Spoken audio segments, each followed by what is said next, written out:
si Zoe at ngayon ay kikilalanin natin ang ating sarili. Susubukan natin. Sabi nga nila, ang pagkilala sa sarili ay isang lifelong process. Dahil nga ang self ay may iba't ibang parte. Meron tayong philosophical, sexual, at psychological. Tapos bukod pa doon, meron pa tayong iba't ibang parts na galing sa mga communities na we are a part of. Mapapaisip ka na lang na parang nakaka-intimidate pa lang ang UTS or understanding yourself. Kasi ang dami mong kailangang aralin. Pero, kaya nga tayo lahat ay may UTS. Dahil kailangan natin ito para matake natin ang sarili natin sa path of self-discovery. Kaya halika, samahan mo kami dito sa... Pinaikli!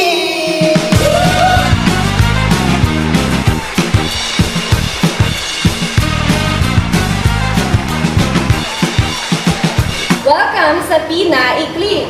Again, I'm Zoe and I'm here to help you guys digest the content that your school provides. Well, for cramming purposes. Kilala na natin yung sarili natin. Alam na natin yan. At alam na natin yung totoo sa estudyante. Huwag na tayong magpanggap. Dahil ganyan din kami. Gayon, dating gawi tayo. Andito ang aking mga kaklase para tulungan kayong himay-himayin ang kurso for your better understanding. Kumbaga, sharing. Kaya, halika na! Okay, next scene! Buhatin niyo na, buhatin niyo na. Oo, iwanan niyo pa yung tablet! Paano niyo siya?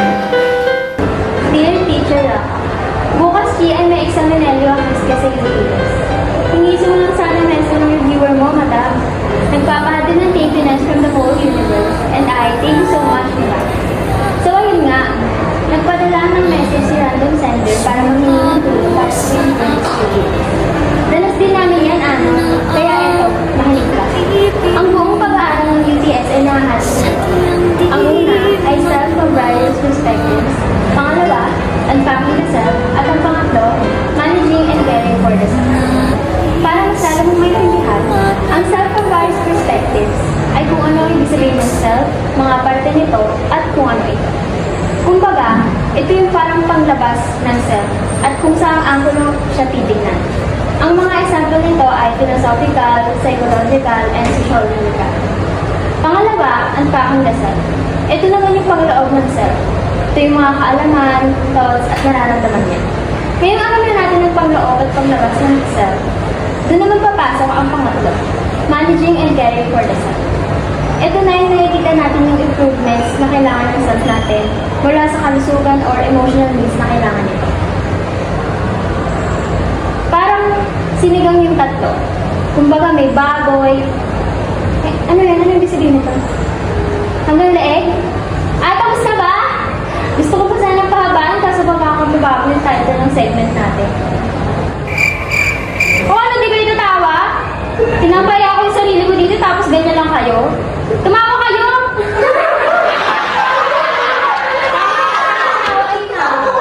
Cut yun na nga sa part ni Zoe.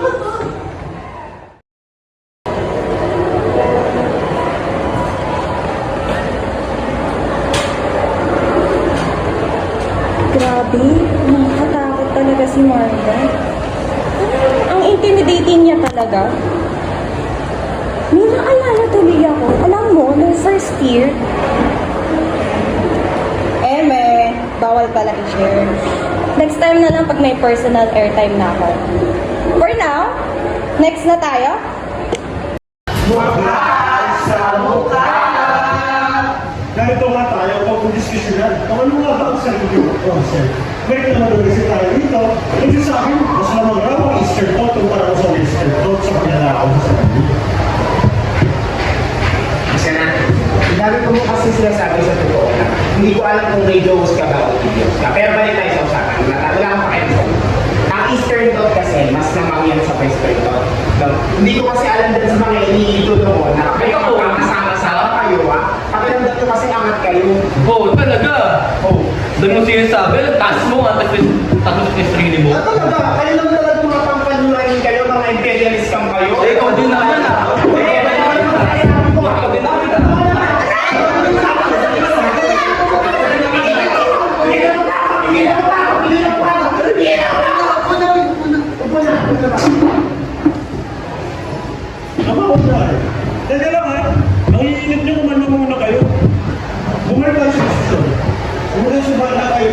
ang dito. Bakit nga mas wala ang Easter ko tumala sa Western? Paulit-ulit ka nakakaibigan na. Pero naman naiintindihan niya yung dalawa. Pwede naman mahiwa ako. Ang Eastern thought, collectivist. Ang Western thought na yung mga katulad niya pinagsusubscribe, individualist. Mas naman kami kasi buklod-buklod kami, sama-sama kami, isa kami. Eh sila, ano kayo? Ano kayo? Wow! BBM Sara ka, be. Sama-sama tayo babangon muli. Kami kasi mga individualist, natututo kami ang sarili namin. Hindi tulad yun na basta yung isa nahuhulog, dati mahuhulog. Magsama-sama sa impyerno mga. Bakit? O, aanin mo kung nasa karat O ano naman? Mas yung ko para mag-amay kayo, ha? Mababa ang piron. Buwan tayo, tuloy mo.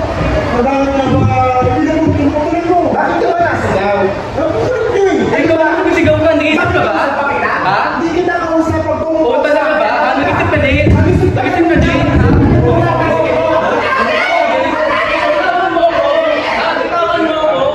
Jingay! Kasama ni Luis. Kami ang Trio Tagapayo. Nagtatalo ho kasi ang ating mga reklamador. Pinagtatalunan po nila kung mas maigi ba ang Eastern Thought o Western Thought. Ano ho ba ang tamang sagot dito? Wala namang tamang sagot sa tanong. Pareho kasing may advantages at disadvantages. Tama! Sa collectivist cultures, less ang likelihood ng depression at iba pang mga type ng mental illness gawa ng tight-knit relationship ng mga kasapi nito. Sa individualist naman, mas emphasize ang freedom na mayroon ka dahil ikaw nga lang mag-isa. Marirealize ng self ang mga ito sa pag-immerse niya sa culture na parte siya. Nagde-develop din ito roon sa sinabi ni Mead na 3 stages of self-development. Dito, nahati sa preparatory, play at game stage ang development ng bata. Sa preparatory, ginagaya lamang ng bata kung ano ang nakikita niya. Sa play, natututo na ang bata na sumunod sa mga rules na ginawa niya kasama ang kapwa niya bata. At huli, sa game, dito na nalalaman ng bata kung ano nga ba ang mga rules at kung ano ang role niya sa loob ng pakikisama niya sa kanyang mga kapwa. Na-emphasize lalo ng individualist thought ang theory ni William James na naghahati sa mental picture of self sa me at I. Nakapaloob sa me ang mga roles na mayroon siya at nagiging rason ng kanyang individuality. Based naman dito, ang I ang nag-iisip patungkol sa mga experiences ni me. Sa emphasis na ito, ang sinasabi ng mga philosophers katulad ni Descartes. Sinabi niya na kailangan natin gamitin ang ating pag-iisip para imbestigahan ang lahat ng mga bagay. I think, therefore I am. Kung saan sinabi niya na kaya tayo nandito ay dahil sa kapasidad natin na mag-isip at pagdudahan ng ating pag-iisip. Sinasabi lamang ng mga ito na mayroong iba't ibang mga thinkers that supports both sides of the argument. Walang tama at walang mali. Mayroon lang tayong mga thoughts na mas bagay para sa atin at mayroong hindi. Natural narinig na, ano ba kala mo sa medyo marunong makinig? Hindi, hindi. Ano mga ganito na usapan namin? Hindi ka namin kapapasali. Puto na kami yun. Ang sagot ka kasi nasa Puto kasi hindi talaga yun.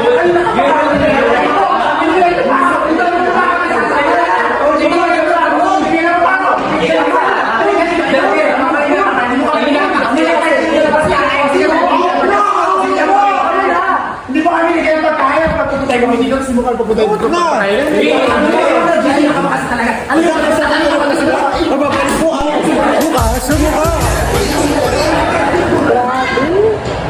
Ganyan talaga sila. Sobrang gulo nila. Hindi ko talaga dana. Okay. Next scene. Magandang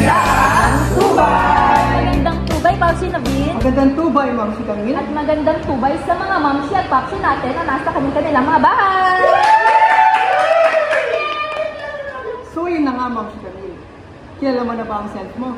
Hindi buo, ikaw ba? Siyempre, kilala ko si self. Yun yung gas station na nasa Poleza eh. Self ba yun? Shell yun? Ay, alam ko, nakilala ko na rin pala si Sel. Sino? Siya yung lalagyan ko ng libro sa bahay. Chef naman yun, Ma'am Shi. Ikaw talaga. Bakit mo ba kasi natanong? Ayun na nga. Tatalakayin kasi natin ngayon si self sa perspektibo ng physical at sexual.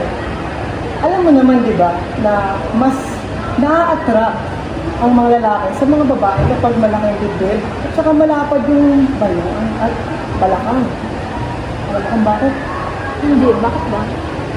Kasi, kung mas malaki yung dibdib at saka mas malapad yung balakang nila, mas maraming pakakain ng babae dun sa anak niya, breastfeed. Kung may point, malapad naman yung balakang niya, mas madadalian yung babaeng manak.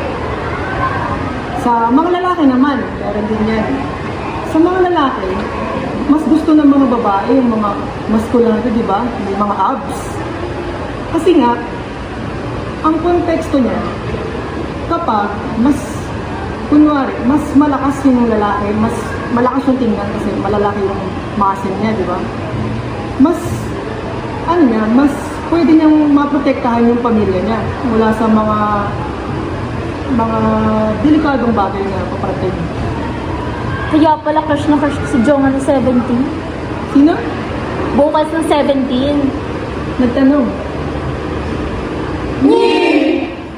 Naalala ko tuloy, hindi rin limitado sa self sa mga katangian nito. Like, kasama rin kay self yung mga yung mga pagmamayari niya, ganun. Like, yung pera, yung yaman, tapos yung estado niya sa buhay. Like, mayaman ako, mahirap ka, ganyan. Tapos, yung mga paniniwala, di ba? You know naman, there's so many religions around the world. Tapos, ano mo ba yung case nung kay Texan versus Commonwealth? Doon na-emphasize yung yung citizenship ng isang tao. Like, kung ano yung mga saklaw at hindi nito. Kasi, kapag hindi napatunayan na hindi buo yung pagka-Filipino citizen mo, like, mahirapan kang tumakbo or baka bawal kang tumakbo sa mga public office. Speaking of case, may naalala kong kaso dati, nabasa ko eh. Alam mo yung kay Guivares, sa STC? Hindi. Alam mo, tungkol kasi yun sa, sa mga, bakit nag-post ng mga nakabikini sila sa FB. Kasi nga, meron ding hangganan ang privacy ng self kung ipapasok natin yun sa digital na konteksto. Kasi nga, isipin mo, nag-selfie ako, di ba? Nasa phone ko lang yun. Private yun. Eh kung pinost ko sa FB, private pa ba yun? Kung naka-public yun? At may kita ng iba. Common sense, public na. Yun. Mawawala na yung privacy mo dun. Kaya, kung magpo-post ka, mag-only ka na lang. Siyempre, walang makakita mo. Private na. Kaya nga, marami rin palang saklaw si Sir pagdating sa loob mo. Pero, Papsi, wala na tayong oras. Okay. May entry pa nga ako eh. Sige na, sabihin mo na yan kung ano man yung entry mo na yan. Case. May case? Alam mo yung hinihingi mo sa jowa ko pag gusto mo na lambing? Ha? Baby, pengi naman ang case. Kiss yun, mali ka naman eh. Ako, may entry din ako, hindi pwede ikaw lang. Yung case, yung nilalagay mo pagbukas ng pinto. Di ba pag nakalak, bubuksan mo siya? Case. Kiss naman yun, Ma'am. Grabe naman yan. Kiss. Sige, paalam na mga mamshi at papshi. Kita-kits na lang ulit tayo sa Maganda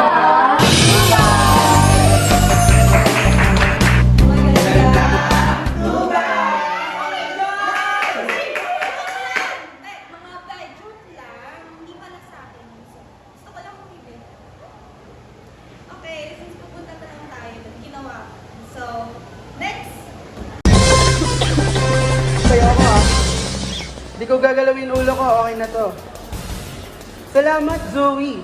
Narito nga tayo ngayon sa may PUP Santa Mesa, bunga na lamang ng kanilang first day of school. Kitang-kita ang excitement sa mga scholar ng bayan sa batid ng bagong school year. Nako, napakarami nga nila rito, Zoe, ano? Kitang-kita yung stress na nararamdaman nila. Sabi nga nang nakausap natin kanina, natutuliro na raw siya sa dami ng workload na makukuha niya na naman ngayong taon. Naku, meron ba tayong mga steps na pwede ibigay para maiwasan? Siyempre naman, Zoe, maraming step para dyan. Ito unang step. Ito pangalawang step. Hindi na ako mag-joke kahit kailan. Anyway, sabi ng mga eksperto, huminga lamang daw tayo ng malalim kapag nakakaramdam tayo ng stress. Kung ito naman daw ay dahil sa na-overwhelm tayo, mag-set daw tayo ng realistic goals na kaya nating ma-accomplish para maunti-unti natin ang problema. Salamat, Aljon. Back to you, Zoe. Ako, natapos na rin natin. Ang dami natin natutunan, ang dami nating usapan, at, makikita nyo naman ulit kami sa susunod namin topic na i-cover. Ngayon, i-comment nyo na lang yung suggestions at comments nyo down below. Muli, subaybayan nyo na lang kami sa susunod na...